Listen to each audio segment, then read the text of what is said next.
Hey all, are you preparing for a role like an AI project manager or AI program manager? Or perhaps you're urged to learn how AI can be used and implemented in project or program management. If so, then this video is tailor-made for you.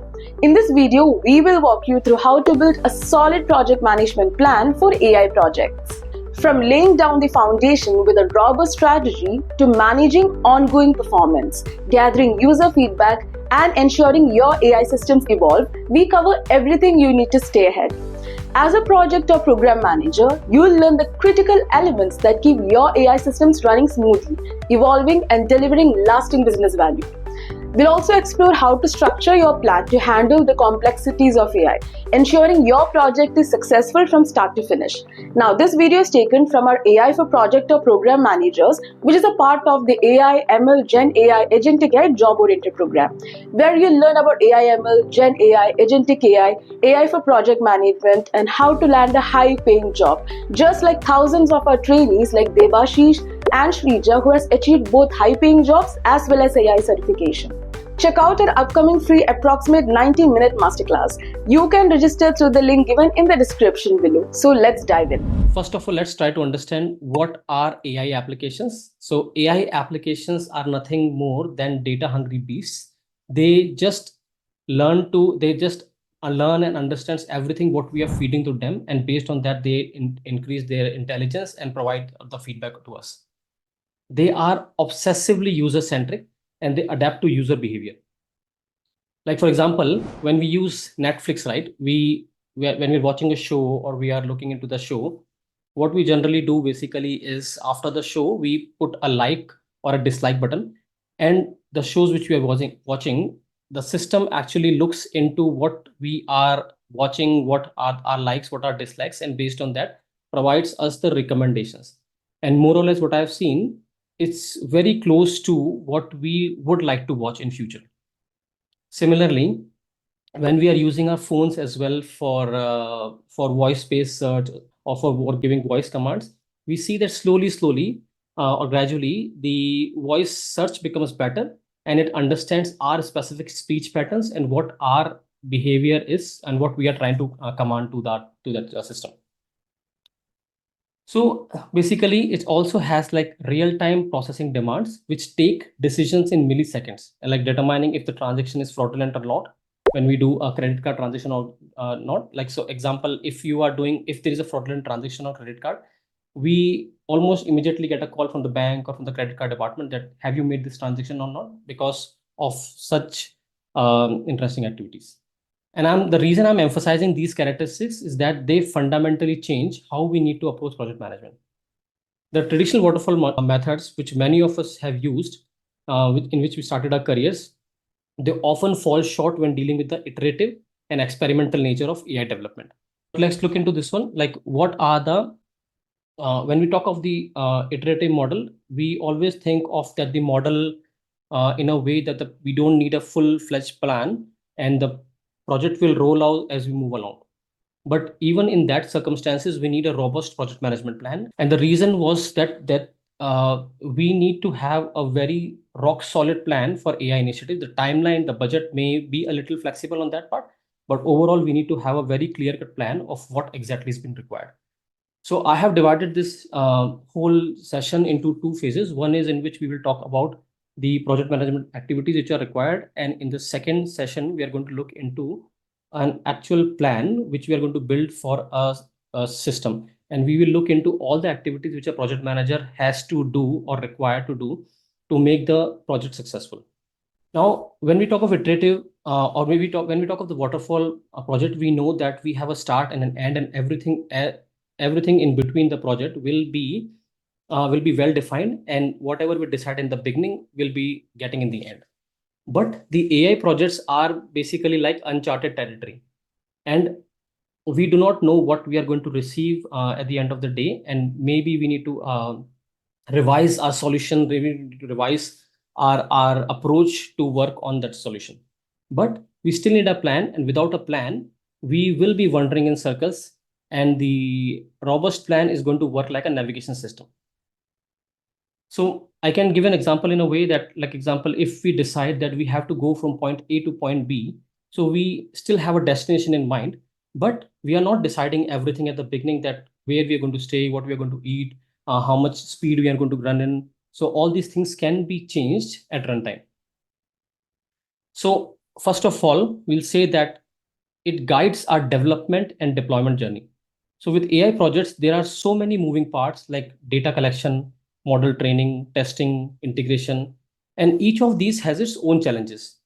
But when you have a plan, you can sequence your activities and make sure that nothing critical falls through the cracks.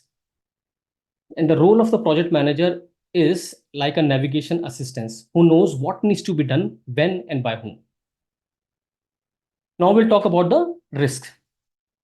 So AI project comes with additional risk like algorithm bias, data privacy concerns, or model drift. I'll give you a good example in the coming deck where we talk about one of the system which Amazon built in the past failed after 4 years. So we'll talk about what type of biases that system can detect and how can we prevent them.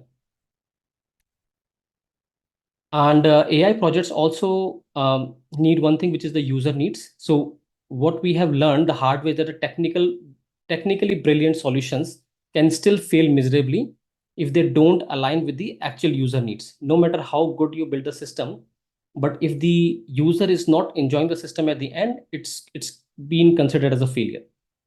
So your project plan should continuously validate that you are building something which people actually want and that delivers genuine business value. Which leads us to the cross-functional collaboration. It is perhaps even more critical in AI projects than the traditional ones. You will likely have the data scientists speaking their language, business stakeholders speaking another language, and everyone in between. And a good project plan is something which is structured, touch points for all these diverse team members to get on the same page. Now, one thing to understand is that AI projects are expensive and very time consuming. We can show fast moving progress and results, but it can only be changed over time. But if we have the fastest solution, it can help in getting the support and collaboration from the stakeholders.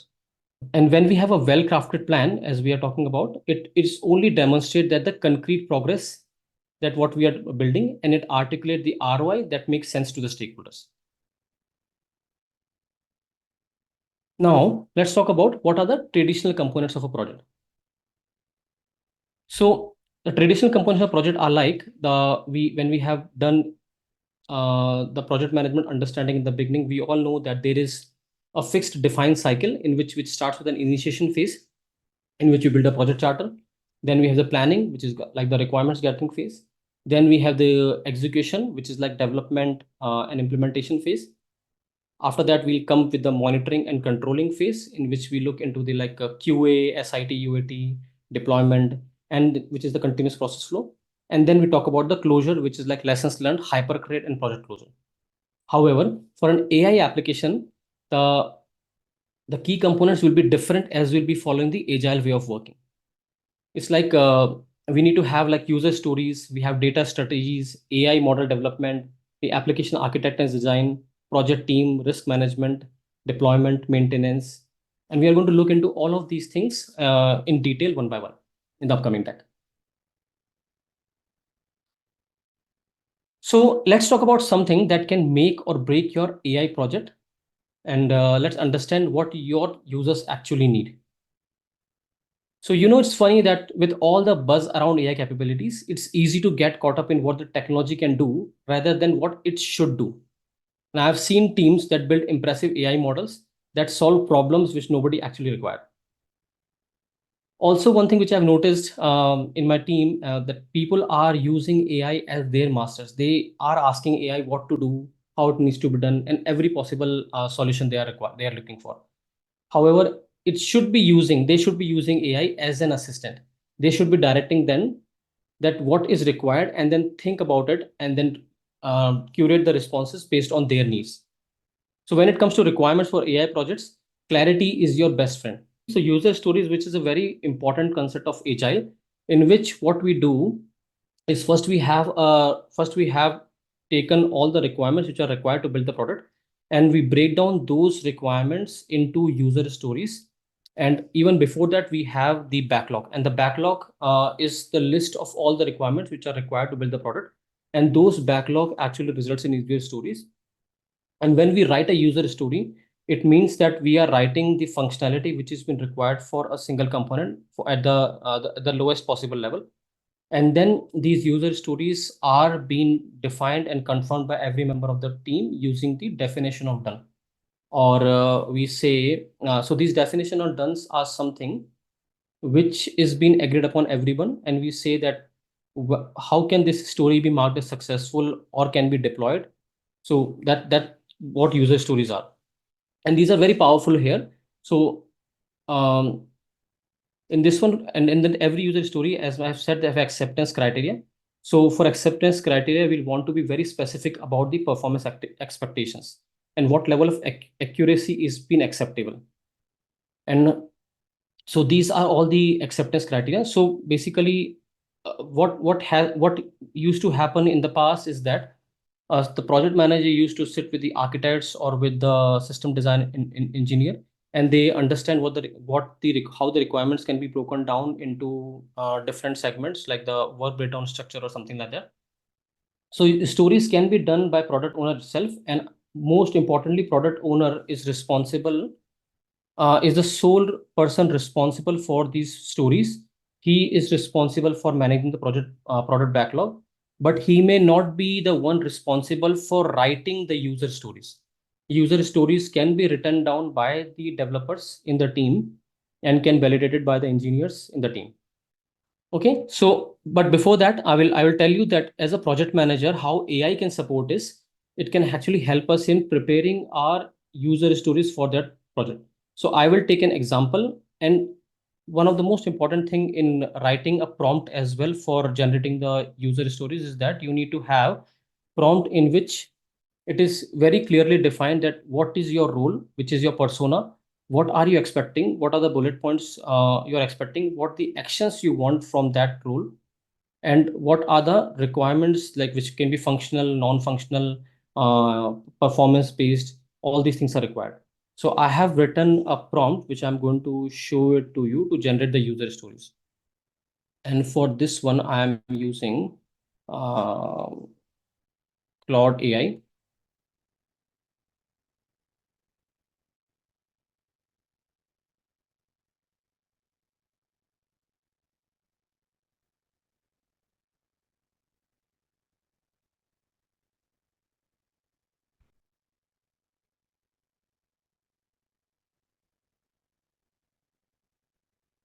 So suppose, as a project manager, you are sitting on a project, you have received the requirements, initial requirements, that we need to build a project.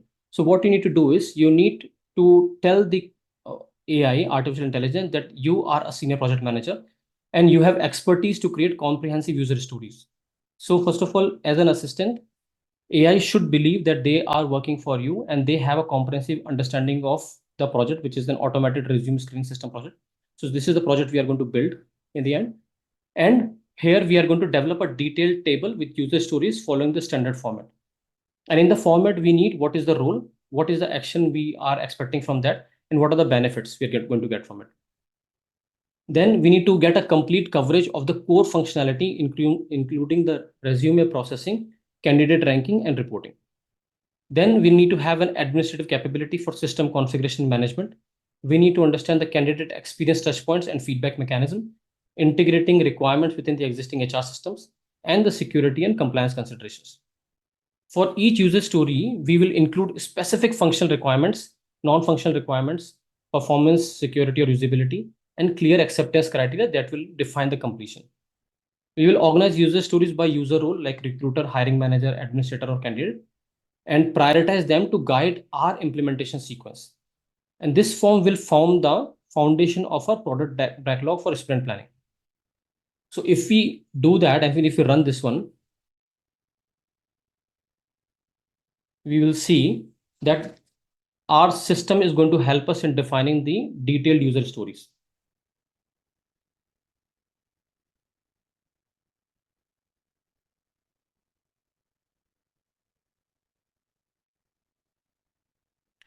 Now, as you can see, the our system is that this AI is helping us to define user stories based on rules.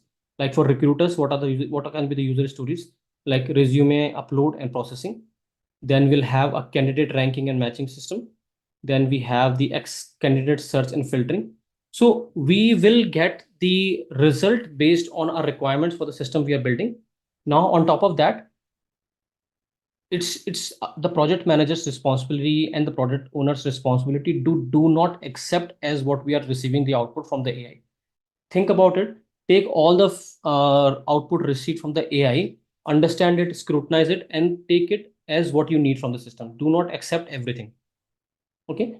So this is how the user stories are being formed with functional requirements, non-functional requirements based on the priority and everything. And if you want, you can always like re-question and tell the system to define it in a way which is user understandable way. So say I want this in a tabular format.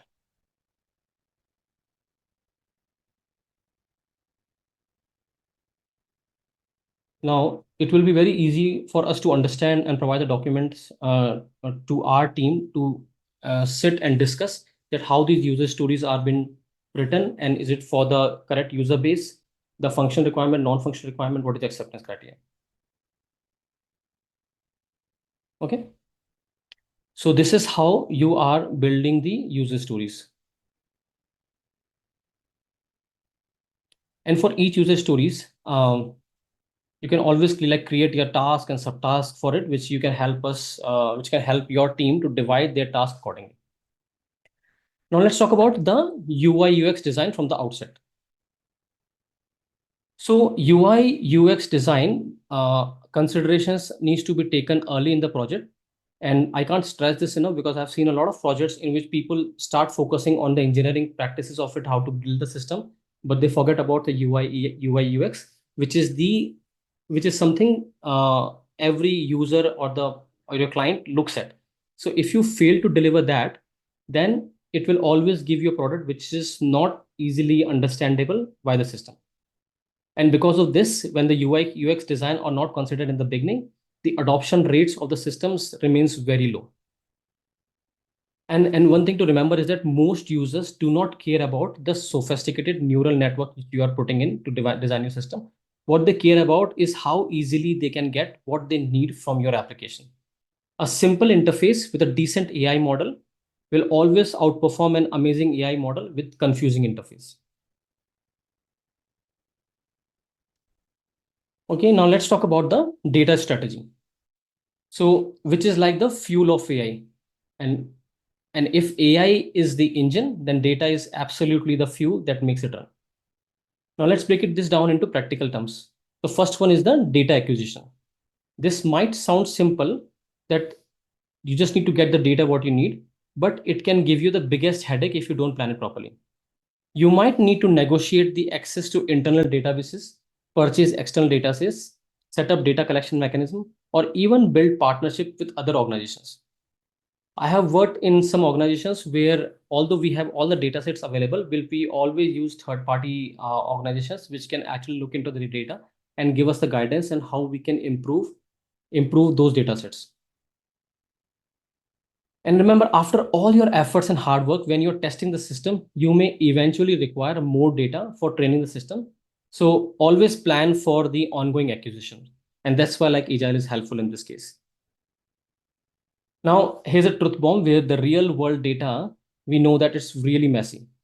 I have been in some of the projects where we have the data sets available and we planned a short window for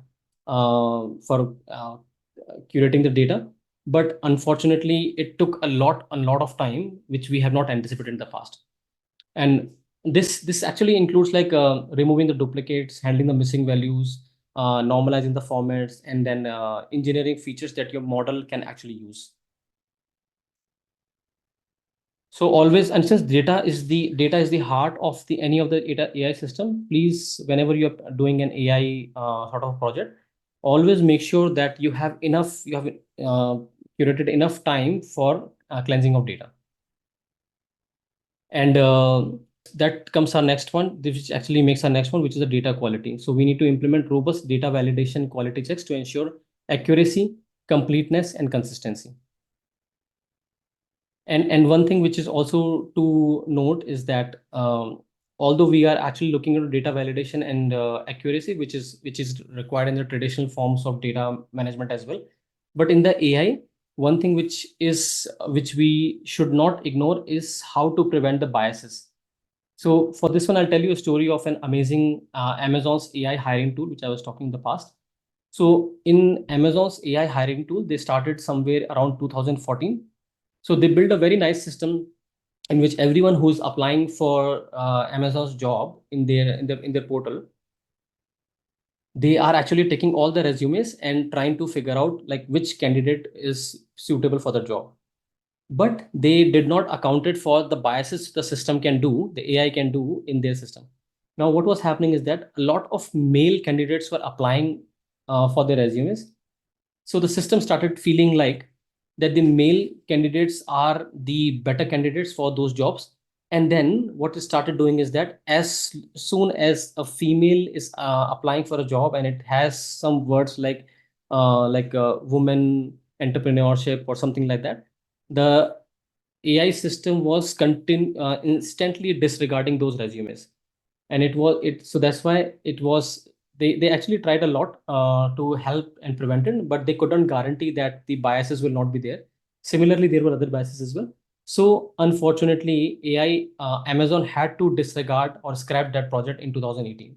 So after 4 years of hard work and consistently putting in their efforts, the project started and and did not end it well.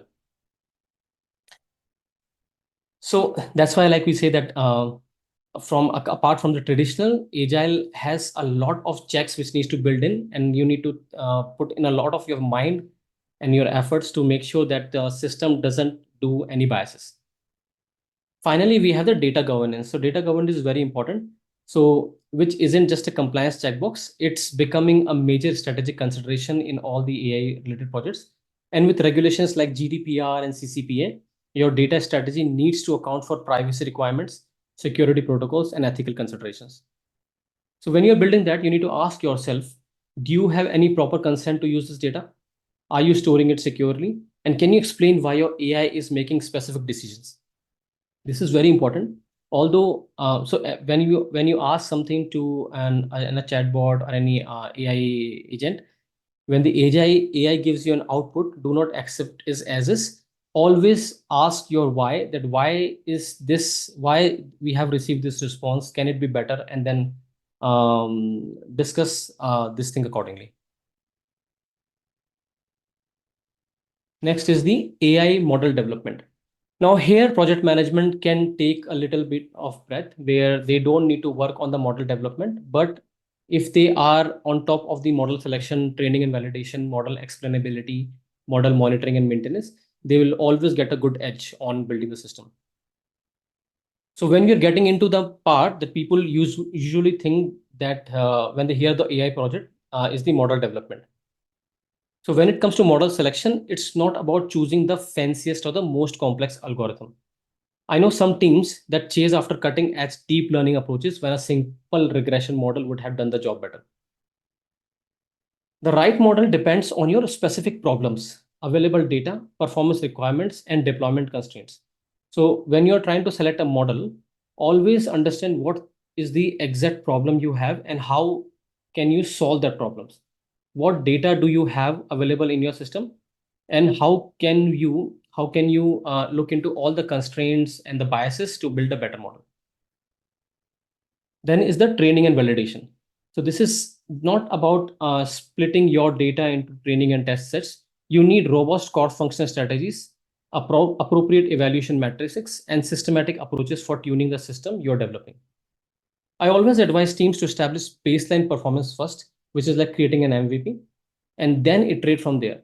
So first of all, you need to have a system which can be used and tested by some of the stakeholders from your project before you start working on enhancement of that. It will always give you a reference point and prevents the over engineering. Now let's touch on something which is increasingly important, which is model explainability. We are not living in a world where a black box model was acceptable just because it performed well. We need to answer why on everything. Like why have this model make this prediction? Why did this model is reject? Why model this model is rejecting this applicant? Why this flag is transaction as fraudulent? So once you have all the answers, this will always help you to build the model better.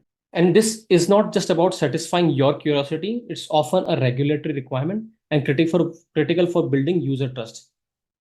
And if you do not look into all of these why questions, you can get into serious trouble. It may be legal troubles as well. And finally, remember that deploying a model is not the end, it's just the beginning of the life cycle. So once your project is deployed, then you need to start looking into the continuous performance monitoring and scheduled retraining. Because at the end of the day, it doesn't matter how fancy or how great output your system can iterate. What is more important is that this output can be usable by the system, by the people who actually wants to use the system. And the key mind shift here is from thinking of model as products to thinking of them as a living systems that need ongoing care and feeding. That's why like Agile is a very important over here, that once the model is built, you are taking care of that. Try to improve the performance of the system which you have built. Can be in terms of your architecture, it can be in terms of your infra, it can be in terms of the system or the algorithms you have created. Now let's talk about the architecture and design.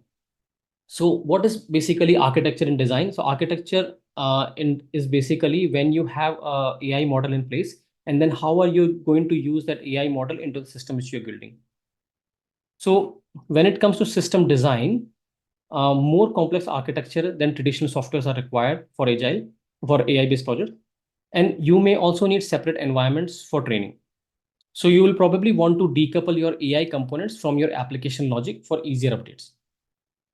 Many teams are finding microservices which works well because they allow different parts of the system to scale independently and evolve at different paces. I'm also suggesting this because like we have different chat agents like OpenAI, we have like Claude. So they all provide their own models. You can use those models, but using those models into your architecture is a different ball game altogether. Now, API design becomes especially important in AI systems because you're often connecting components that speak different languages. Your data scientist might be working in Python, while your front-end team is using JavaScript and React. And a well-designed API with clear documentation becomes the translator that let these worlds communicate effectively.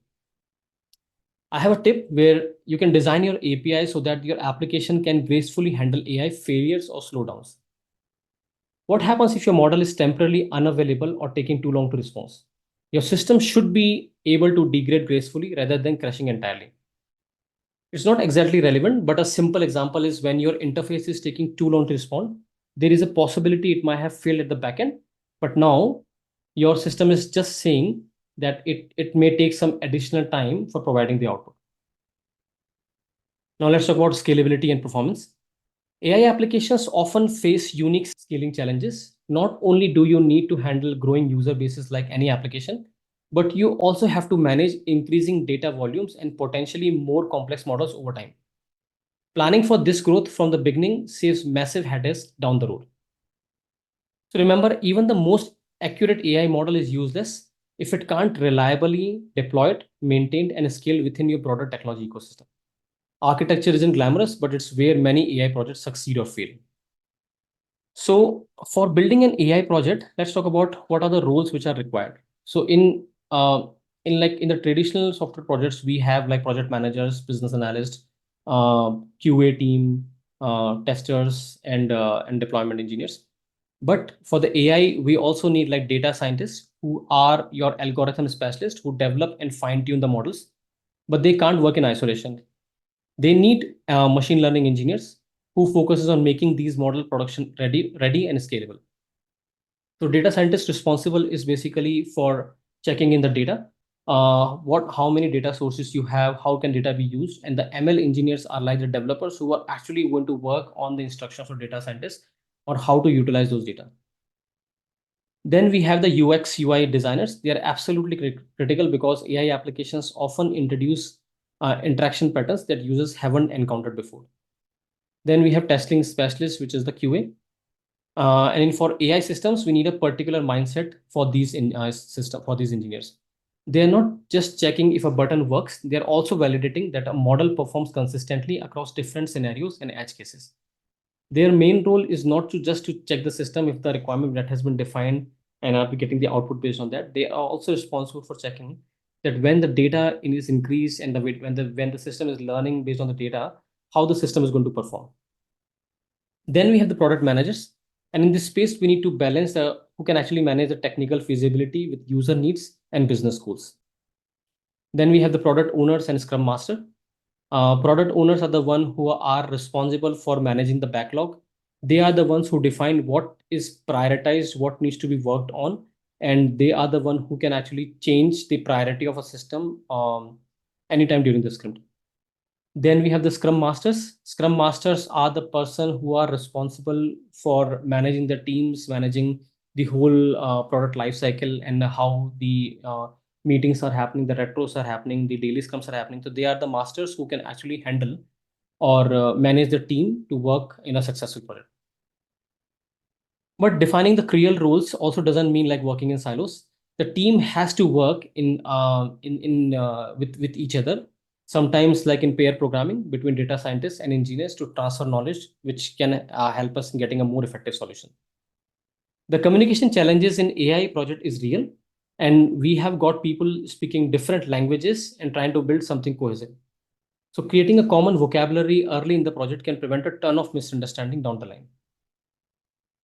So now you have got an understanding of the team structure as well in the project. Let's move on to the risk management.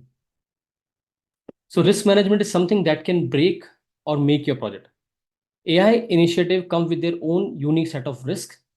And let's talk about some of the traditional risks which we have. So traditional risks are the ones which we know that which we can foresee, and we have some unknown risk in that. But in the AI based models, we have some data quality issues as well. We already talked about the importance of good data, but what happens when your carefully curated training data suddenly becomes obsolete? Or what if you have discovered bias in your historical data that's causing your model to make unfair predictions? These are not just theoretical problems, they happen all the time. So you need to always have a contingency plan for data disruptions. Next one we have is the model performance degradation, which is a big one. So your AI doesn't exist in a static world. The environment around it changes constantly. Customer behaviors evolve, competitors enter the market, or global events shift patterns. So your beautiful model that worked perfectly at launch might start making increasingly poor predictions 6 months later. So planning for regular model evaluations and in restraints is a must to have. Then you also need to have a look on the security breaches, which is beyond traditional concerns. You need to watch for like adversarial attacks, especially targeting your AI models. Imagine you have built a perfectly perfect model, but there is a team or there is some people who are trying to put in some false data in your system, and this system is trying to learn based on that data. The key with risk management is not to evaluate or to eliminate all the risks, which is very impossible, but to have your eyes wide open about what can go wrong and thoughtfully plan for how you will respond if something goes bad. The most successful project managers I know maintain a living register that they visit regularly, like almost on a weekly basis throughout the project lifecycle. And before we move on, one thing I would like to highlight on risk management is that I have seen a lot of projects where if we talk of project risk, the team is only going to tell you some of the major risks which they have seen in the past in the projects. But along with these risks which they have provided to us, they do not have the contingency plans or how to reduce the impact of those risks. So this is one of the key component which actually differentiates between a good project managers and an average project managers. Next one is the deployment and maintenance. So this is where the rubber really meets the road. So let's kick things off with the deployment. With AI applications, deployment is typically more complex than the traditional software. You're not just pushing code, you're deploying trained models, data pipelines, monitoring systems, and the application logic. CI/CD pipelines become especially important here. They help automate the process of testing and deploying both your application code and your models. But here's a tip. You might need separate pipelines for your models versus your application code. Models often have different testing requirements and release cycles than regular software. Now, monitoring for AI systems goes beyond the usual application metrics. This requires monitoring prediction, feature statics, and ground rules versus predictions over time. For ongoing support and maintenance, remember that AI applications typically need more frequent updates than traditional softwares. Data distributions change, new edge cases emerge, and user behaviors evolve. So building a streamlined process for regular model retraining and deployment can save you countless headaches down the line. One thing I found helpful is establishing clear ownership for different components. Like who's responsible if the data pipeline breaks? Who gets the alert if the model starts making weird predictions? Who has the authority to roll back if a problematic deployment happens? So defining the ownership of each risk before you go live prevents that dangerous it's not my problem situation where issues inevitably arise.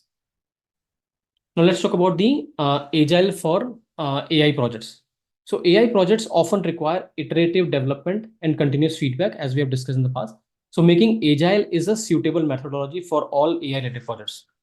We have we can model like two methodologies in this. One is the Scrum and second one is the Kanban.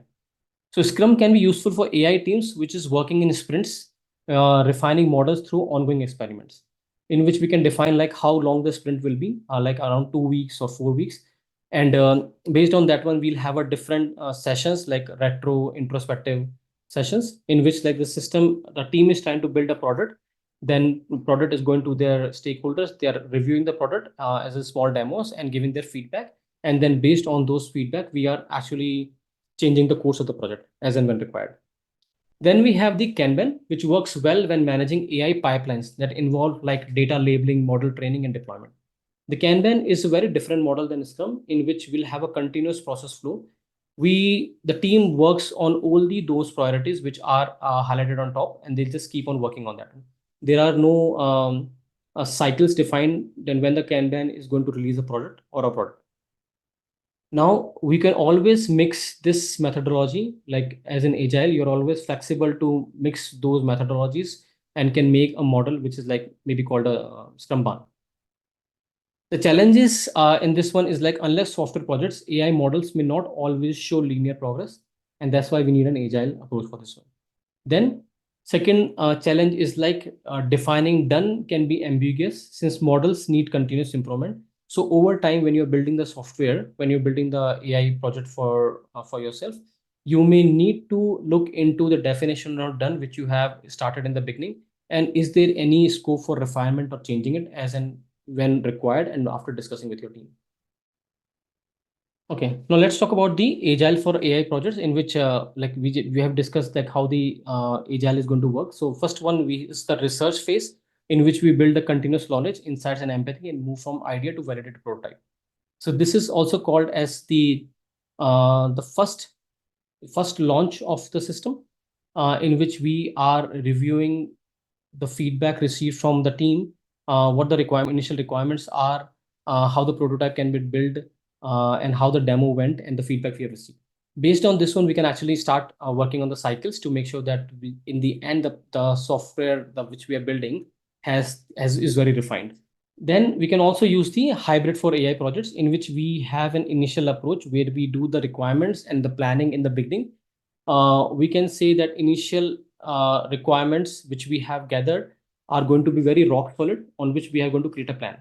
Then we go into an Agile approach where we do the development, the implementation, testing, design, and it will goes in circles, where once the design is ready, we go back to the stakeholders, show them the product demo, and based on their feedback, we are going to revise the system. Now moving on to the next section, which is like a hands-on project on automated resume screening system. So in this one, like as we have discussed in the past, like we have certain phases of the project. First, we will start with the pre-project phase. Okay. In the pre-project phase, we have to do a feasibility study. So in this feasibility study, the very first thing which is required is to do if the project is actually required. A lot of people, what they do is like they do not talk to enough stakeholders who can actually influence the project and on getting their understanding that why the project is actually required. And to do that, PM needs to first understand the current pain points and how can these gaps be bridged.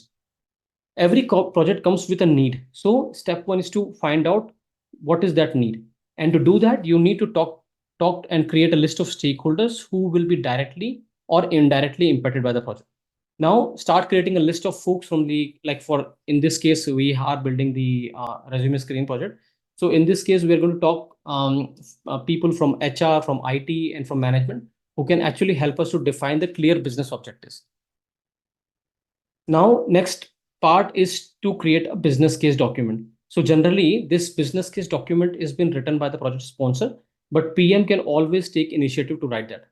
Now, for in this case, we can actually define the initial business case by now. What I was saying, so it's what I was saying is that if you start writing business case, you may take around 2 or 3 days after getting the requirement what the business case is all about, or maybe you'll wait for project sponsor and weeks or months goes when the business case is not even prepared. Now with the help of AI, what we'll do is we'll go to the system and we will try to create a new in this project itself. We'll try to go I'll create a new chat, 1 second, and we'll ask about the business case. So this prompt I have written, which I have actually implemented for writing a business case for one of my past projects as well, but I have changed some of the details, like in which we're going to build a comprehensive business case for an automated resume screening system that addresses the organization's need to streamline recruitment process.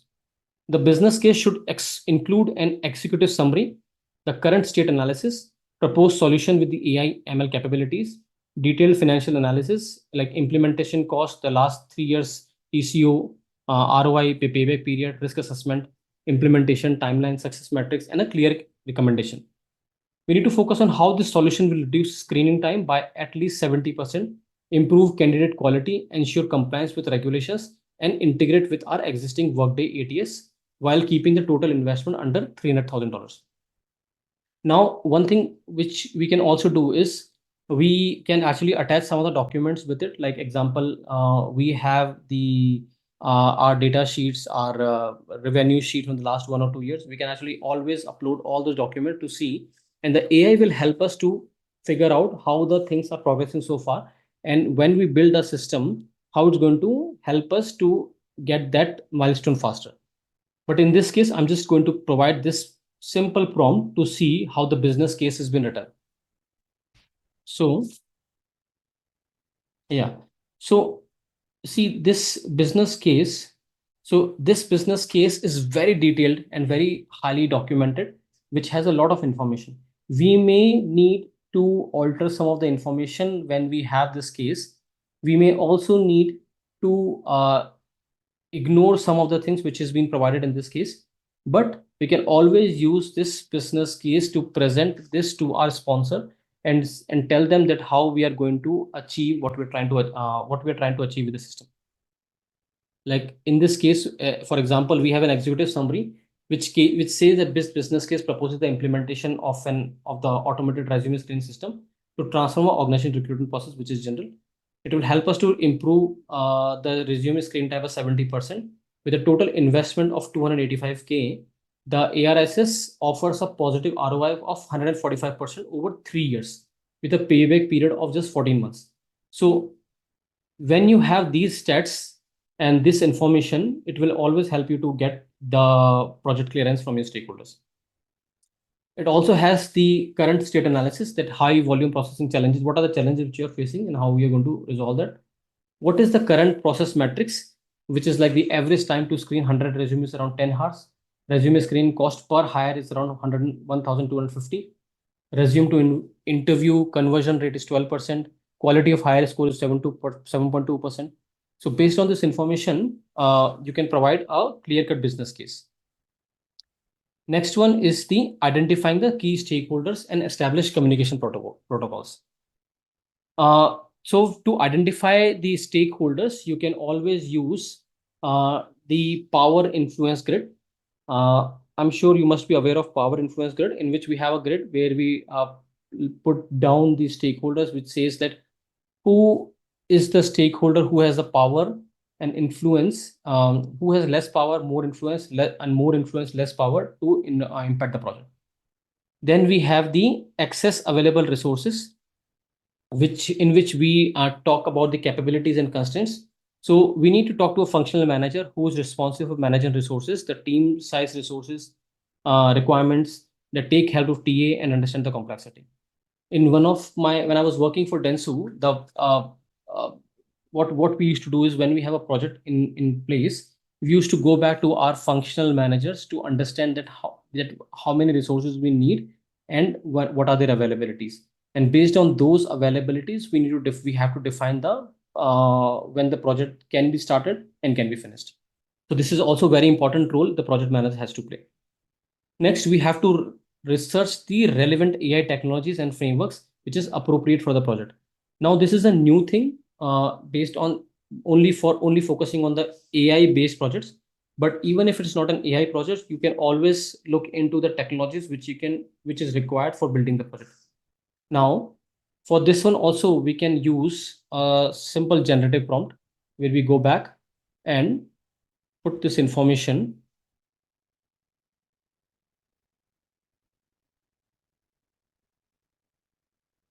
of and we will provide this information to the system saying that act as an experienced project manager with a strong technical background at a software company.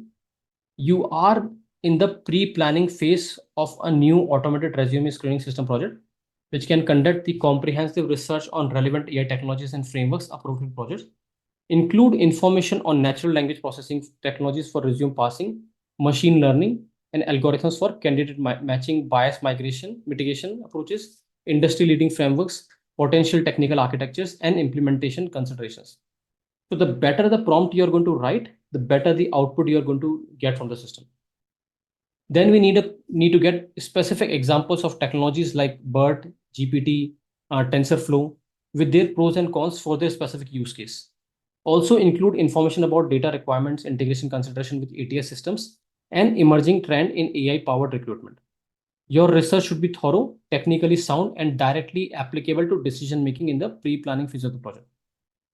Now, with this one, what is happening is you are getting a lot of information which you can understand, which you can use for your benefit, and will always help you to get an edge when you're discussing this with a technical team, with your data scientists, your architects in your organization. So if I'm planning to design the system for automated resume screening system, it is going to give me a very detailed information of what technologies I can use. Like for core NLP technologies, for named entity recognition, what can be used, the semantics, that analysis and contextual understanding I need to provide, what are the word embeddings we need to do, information extraction and architecture.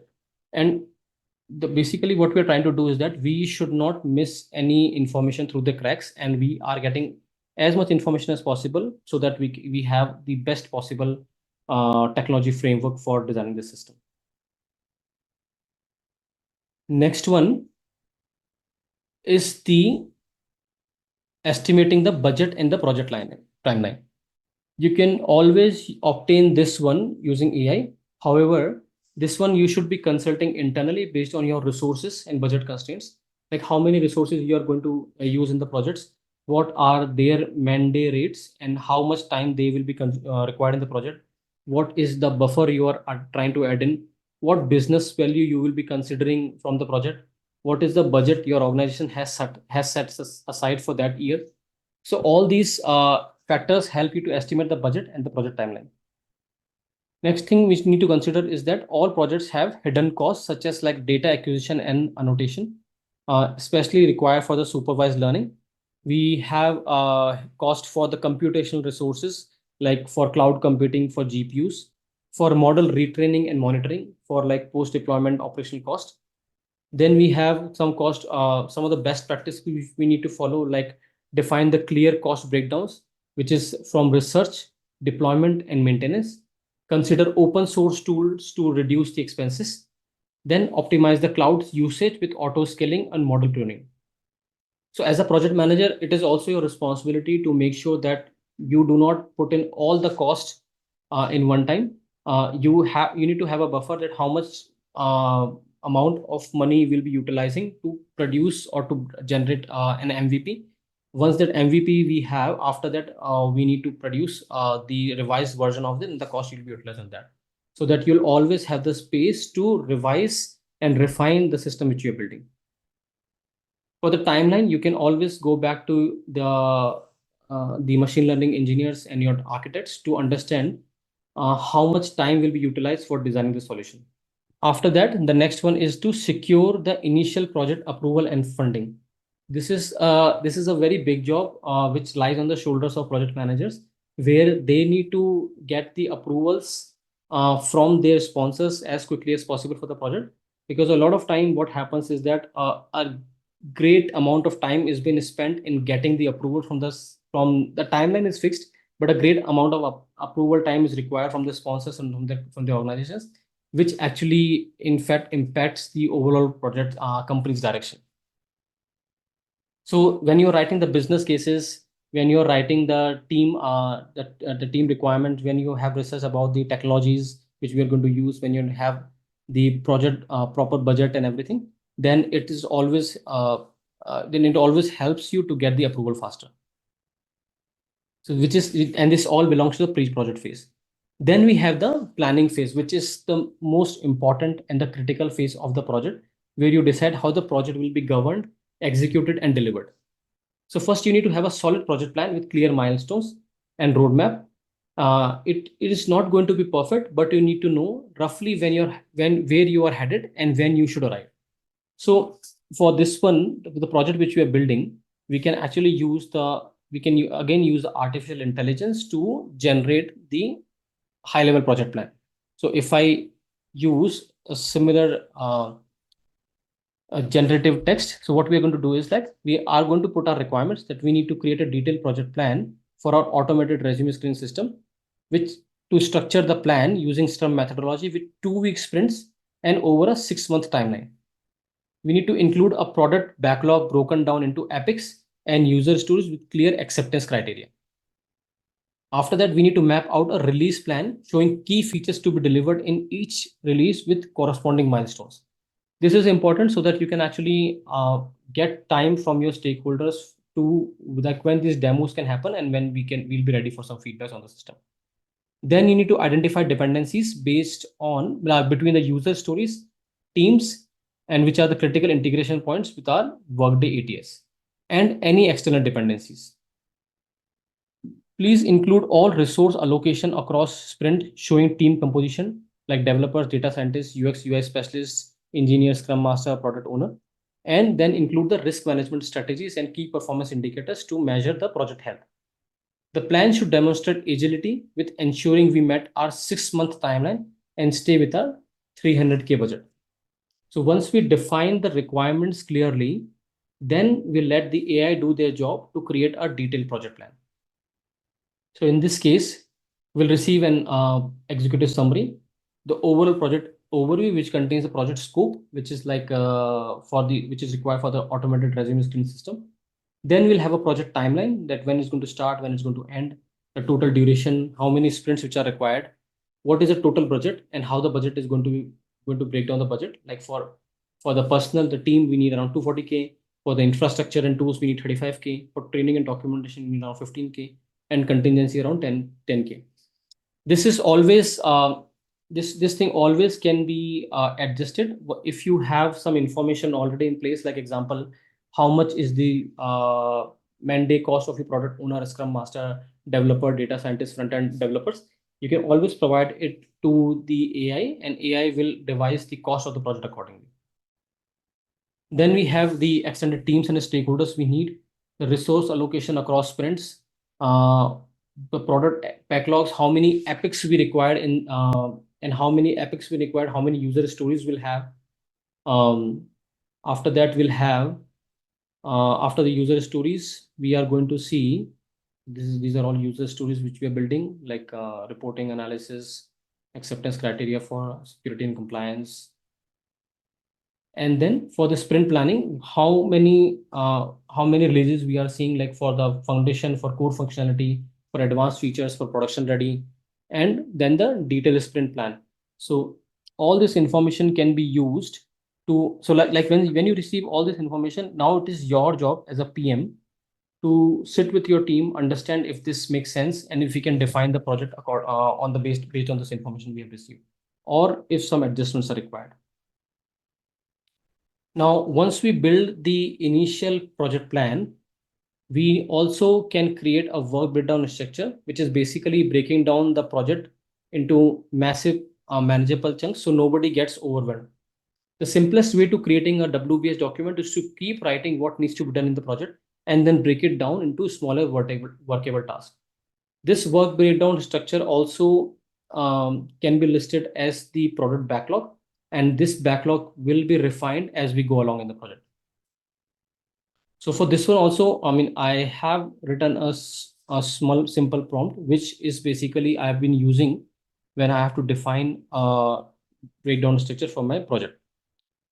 One thing which AI is helping these days to the teams is to understand that what they have in mind, or what they have anticipated, is it covering all the aspects of the project, and if there are some gaps as well, and if there are some gaps, how can we bridge it. So for this one, like I have created an a initial WBS breakdown structure, which has, and every WBS, as you know, that has a unique identifier which is being tagged when we are actually doing the UAT, that when you are doing the UAT, how we are going to test it if this package has been delivered. So like for project initiation and planning, what we are doing, then after that initial product backlog we are doing, then technical planning, what we need to be done, then for resume parsing and information extraction we need to do.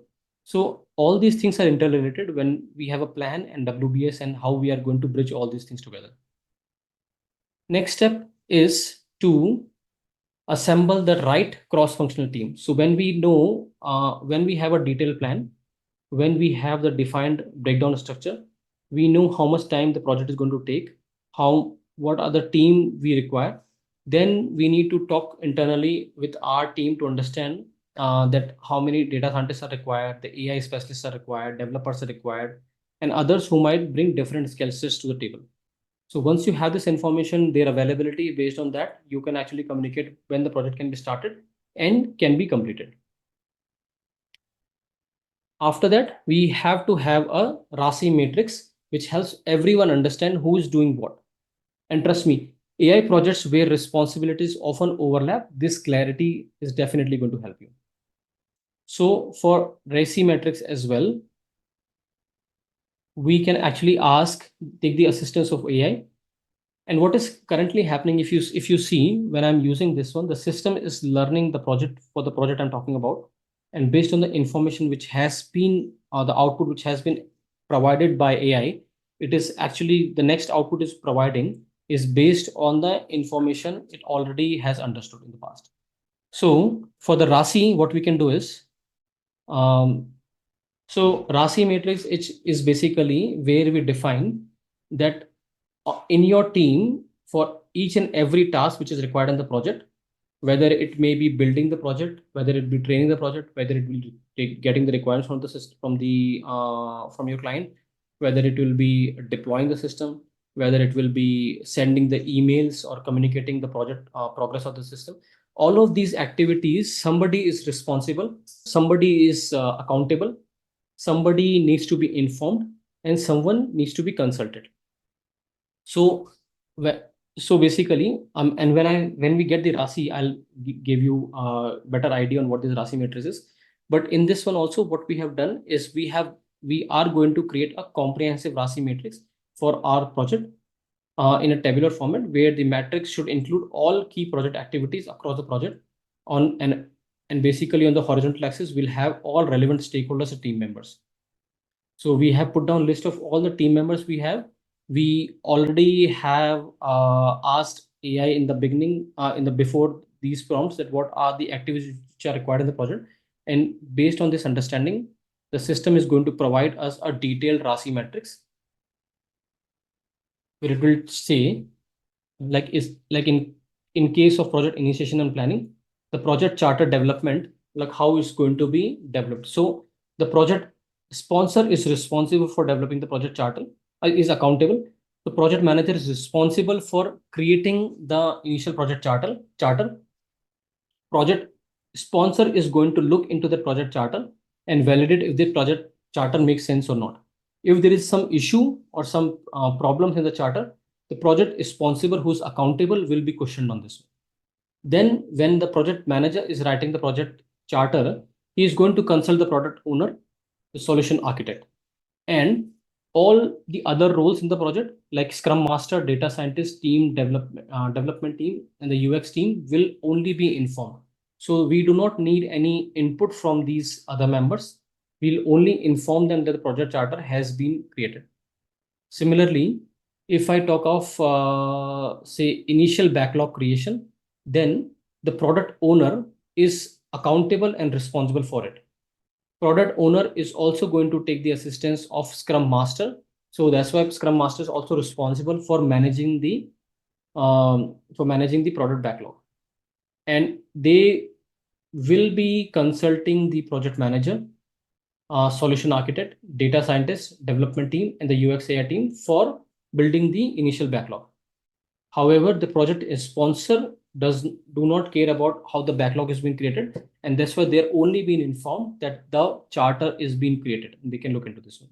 So this is how the RACI you can actually create, and this one is very critical. And I've seen a lot of projects where people do not focus on the detailed requirements or detailed activities of the project, and later in the project, when the project is nearly finishing or something, some conflicts happen in the project, they start looking at each other's faces, that who is the person who's responsible working on this one, and they put responsibilities on each other's shoulders when they do not find themselves accountable.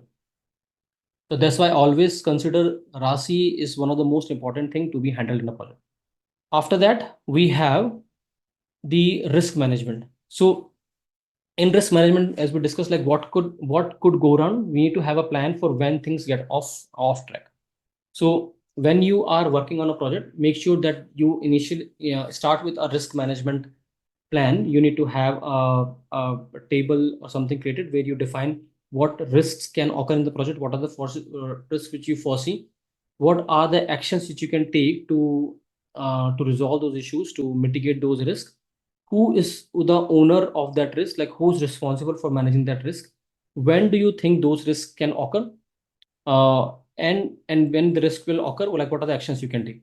And similarly, this is going to be this risk management document will keep on rolling when the project is ongoing. So risk will keep on coming, and if you see that if you encounter any risk which you are not anticipating but has occurred in the project, it is still your responsibility to note that risk in the risk register, like in the risk register, and provide your details, like what is the impact, what is the priority, and all sorts of information. Next one is the data governance. So data governance is your foundation where you need to define clear rules about how you will handle it, keep it secure, and stay compliant with the regulation. So especially like the regulations which are like GDPR, CCPA. So you can, I mean, if you have no understanding of GDPR and CCPA, you can actually Google this information, and it's a standard. And I believe like since you are in Europe, you have a very good understanding of this one.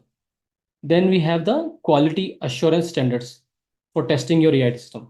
So this is not like testing regular software where we have a fixed defined set of output.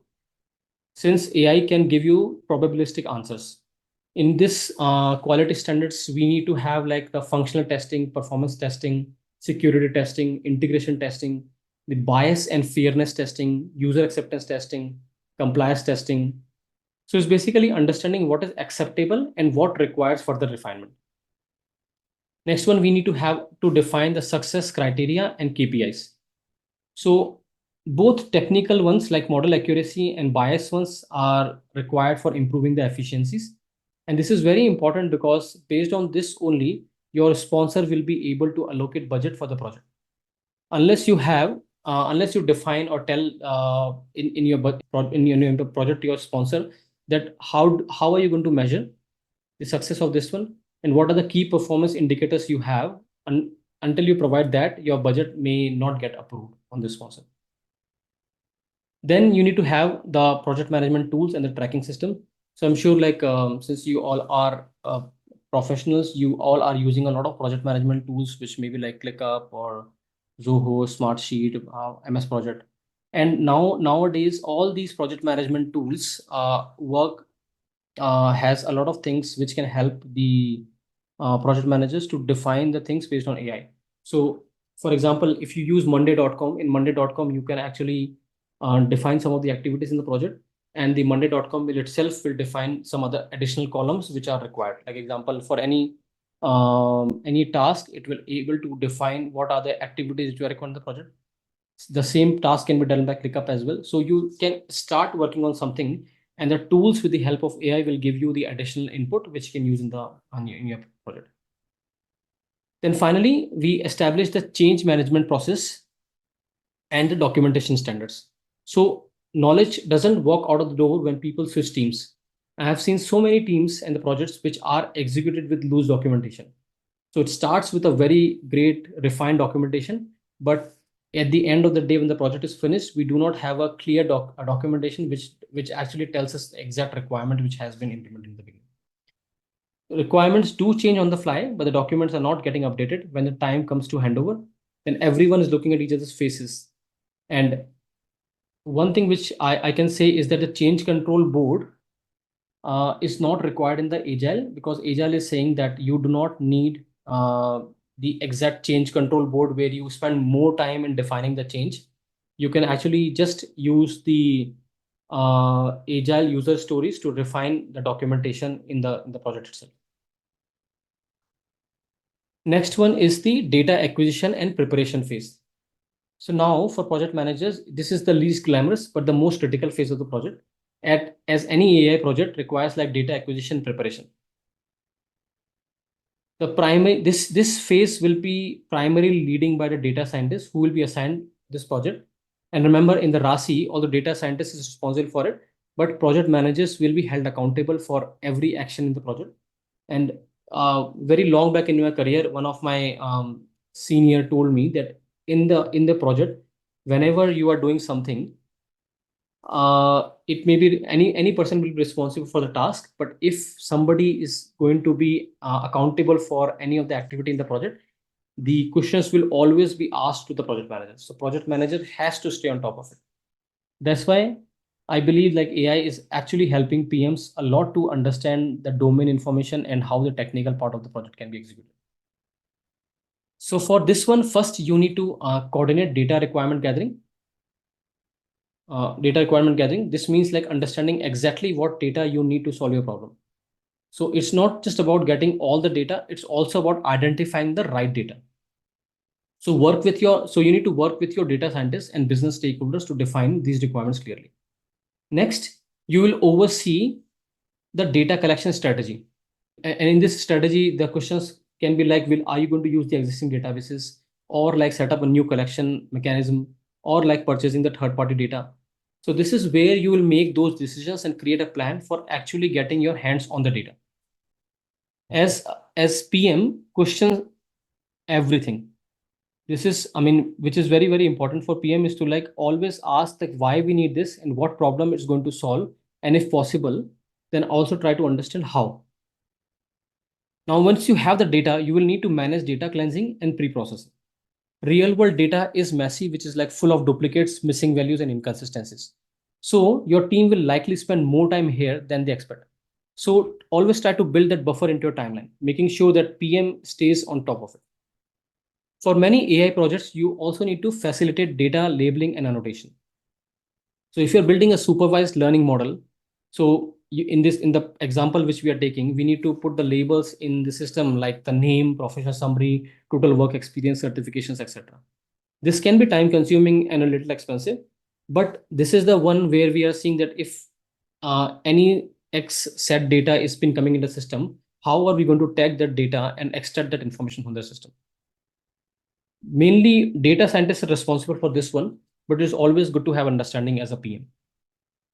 Now, throughout all of this thing, you'll also monitor data quality and completeness.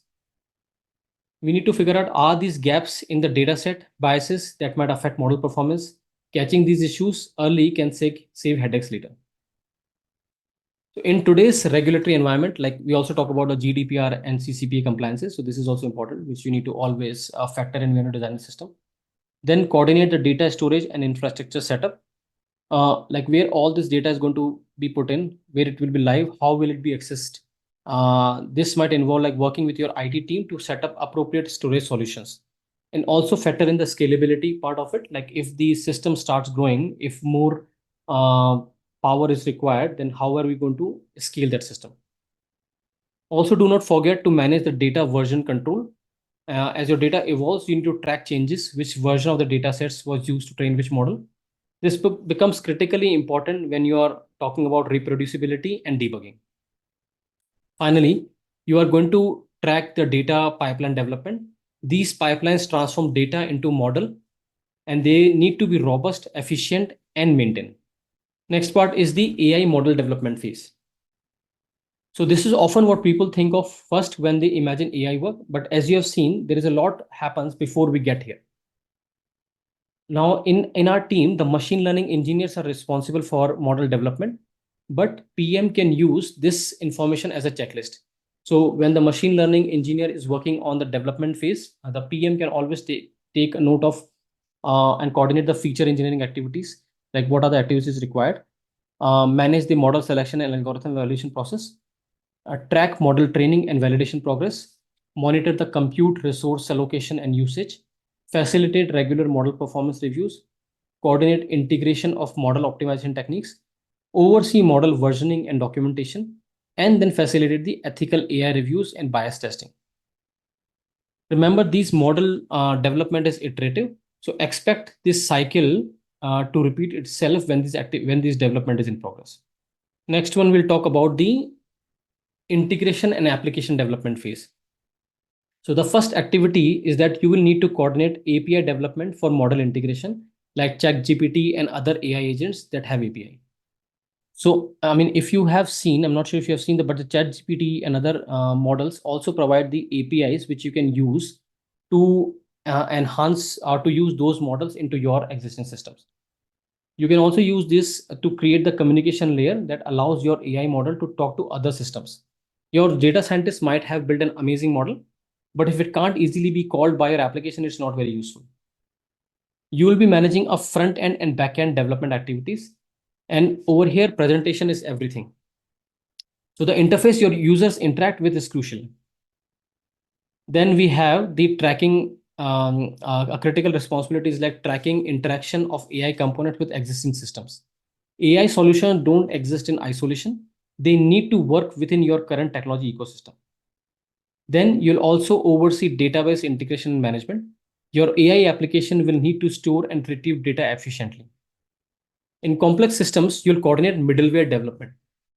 I'm sure a lot of you have used middleware development as well in the past, which can be used as a common system, which can actually help to integrate with different systems.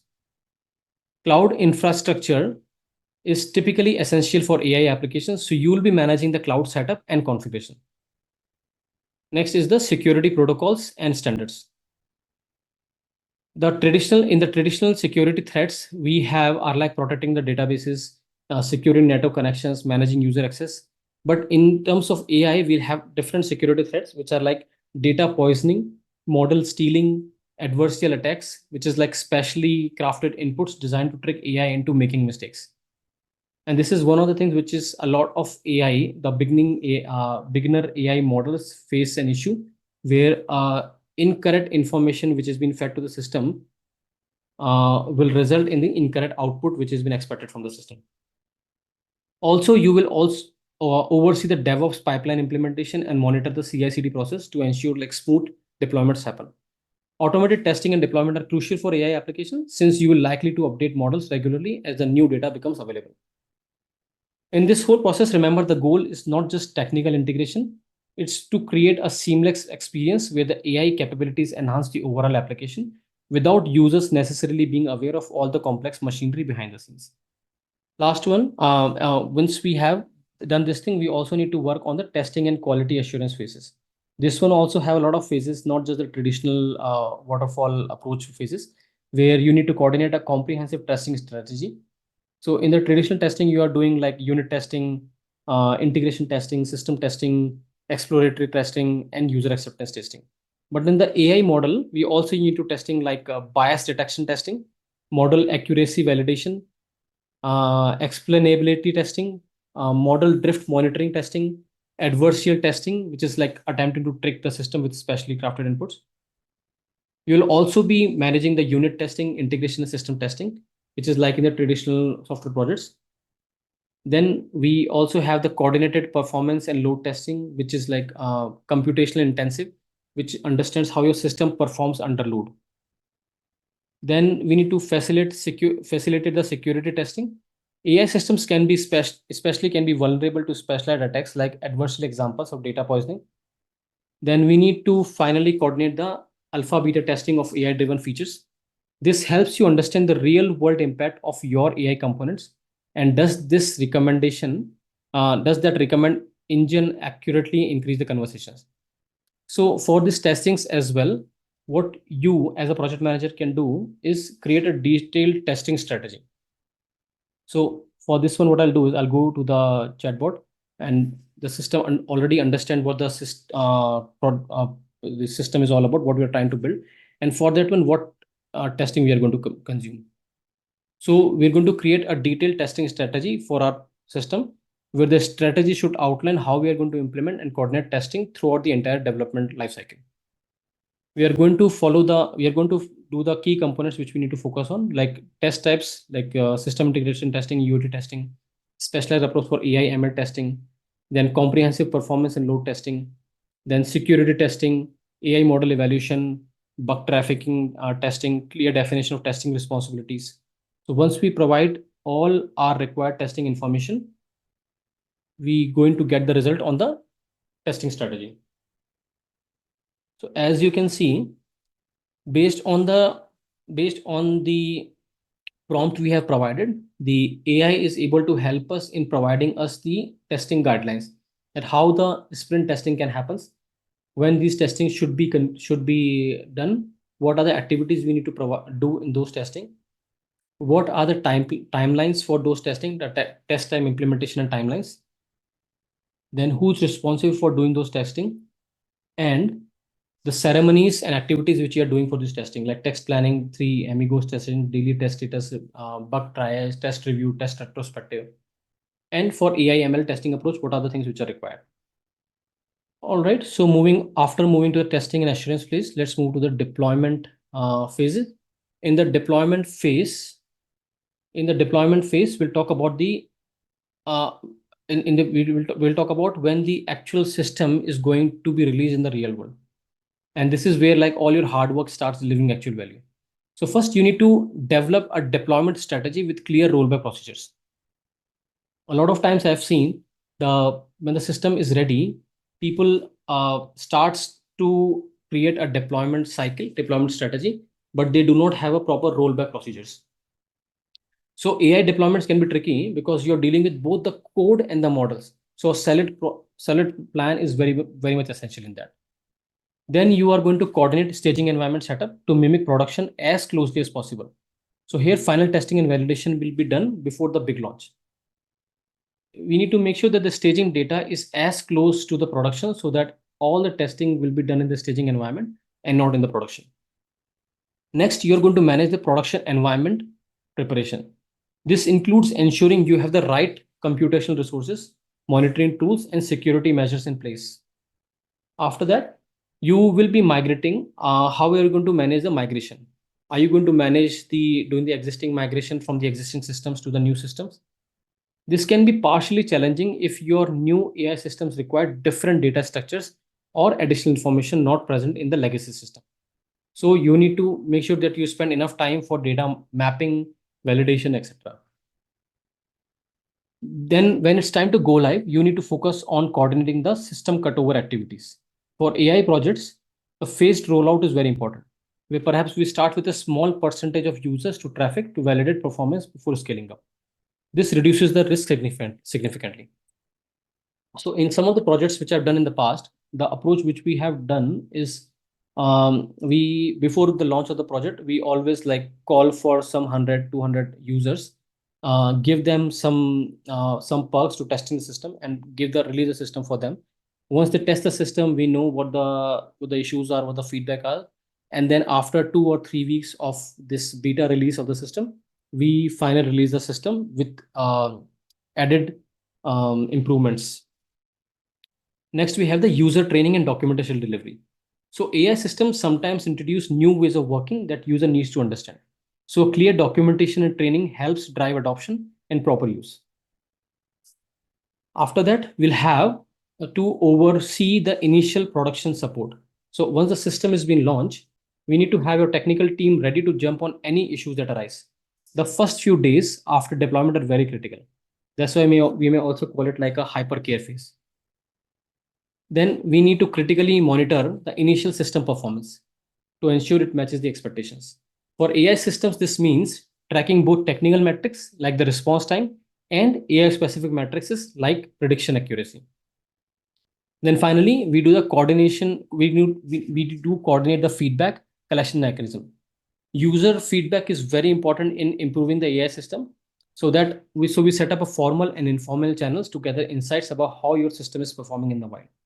And I'm sure like you must also have seen when you are doing some search in the chat GPT, when it produces the output, it always gives you like it sometimes gives you like two sets of output and asks for your feedback that which one works better. And based on your output, it actually understands what your preferences are, and the next time you ask a similar question, it gives the result accordingly. So for the deployment phase also, it will be coming from the technical team. They will be defining the overall deployment strategy. But as a PM, you can also create a comprehensive deployment strategy so that you don't miss out on anything. So for this one, we are going to write a prompt which tells us our understanding.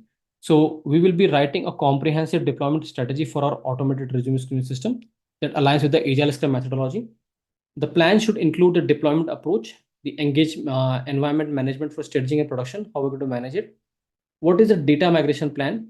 What are the cutover activities we are looking into? What is the onboarding strategy, the deployment support structure?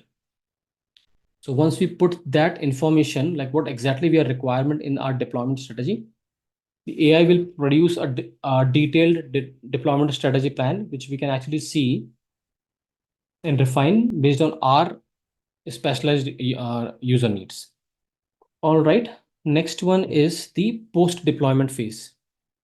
So once you have this information, always consult with your team, see what exactly is missing in this documentation and refine your search accordingly. The next one is the post-deployment phase. Post-deployment phase is also very important, where we manage the overall model per monitoring per systems. We coordinate the ongoing model retainment process. It's works like a professional athlete, where it needs regular training to see if the model is shaping correctly or not. Then we work on the overall performance monitoring dashboards, where we create dashboards that can really help you to improve the systems you have built.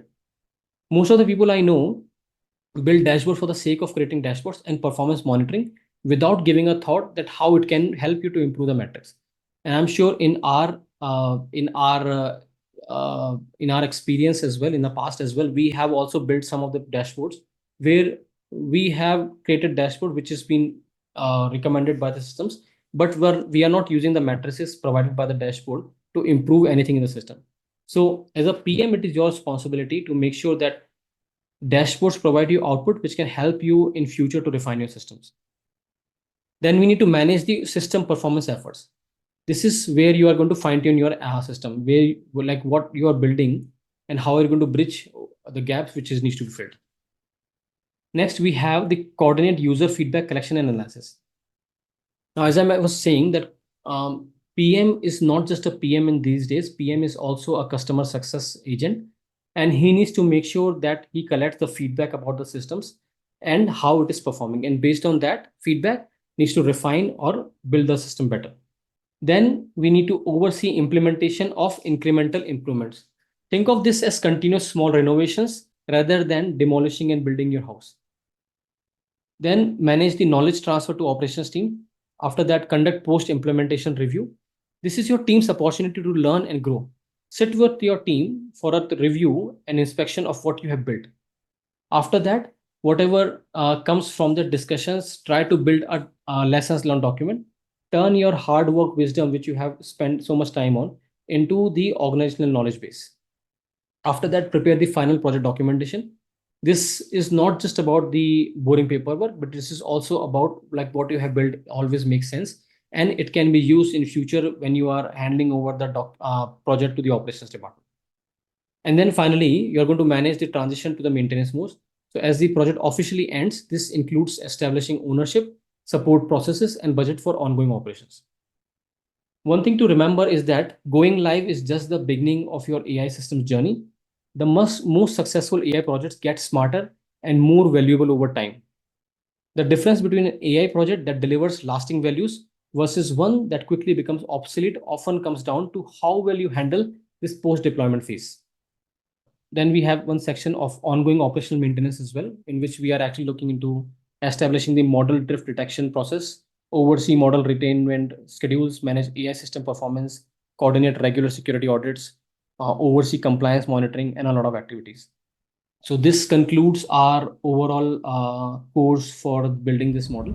And there you have it. We have covered the essential framework for building a project management plan that actually works for AI projects. Remember, this isn't just about getting your AI deployed, it's about creating systems that continuously learn, adapt, and deliver real value to your business. And if you found this video helpful, hit that subscribe button. And seriously, if you're ready to take your career to the next level, don't miss our free class that I mentioned earlier. The link is right there in the description. Thanks for watching and definitely check out our previous videos over here.